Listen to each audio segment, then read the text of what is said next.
Shailraj friends valley पेश करते हैं आपके अपने नगर बिल्हा में कम दरों पर डाइवर्टेड प्लॉट, जहां आपको मिलेगा सीसी रोड, नाली, बिजली, पानी, रोड साइड पौधारोपण।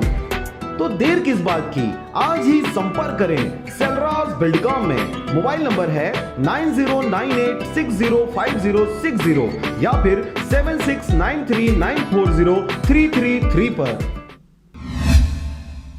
नमस्कार, आप देख रहे हैं आरजे रमझाझर और मैं हूं पुखराज सिंह। राजनांदगांव के छुई खदान विकासखंड अंतर्गत आने वाले ग्राम बीरू टोला, गढ़बंजा, कानीमेरा, कोहटोला में 3 दिवसीय रामायण मानस गान उत्सव का आयोजन किया गया। देखिए इस रिपोर्ट में, जिसमें दूर दूर से आए हुए मानस गान परिवारों के द्वारा अपने कार्यक्रम का प्रतिभा दिखाया गया। आए हुए रामायण मानस गान परिवारों को ग्रामीणों ने सराहना किया व उनको सम्मान राशि प्रदान किया गया। ग्रामीणों ने रामायण मानस गान को लोगों द्वारा उत्साह पूर्वक देखा गया। ग्रामीण रामायण मानस गान को सुनकर भक्ति भाव में डूबते हुए झूमते नजर आए। कार्यक्रम में उपस्थित जिला पंचायत सदस्य प्रतिनिधि श्री विजय वर्मा जी एवं ब्लॉक कांग्रेस कमेटी अध्यक्ष श्री संजय मोहबिया उपस्थित हुए तथा विजय वर्मा द्वारा अपने वाणी से लोगों का धन्यवाद किए, जिन्होंने जिला पंचायत सदस्य बनाने में सहयोग प्रदान किया। भव्य रूप से ग्रामीणों द्वारा रामायण मानस उत्सव, नौजवान, बुजुर्गों एवं महिलाओं द्वारा यह उत्सव भव्य रूप से मनाया गया।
छुई खदान से पारसमणि भारती की रिपोर्ट, आरजे रमझाझर।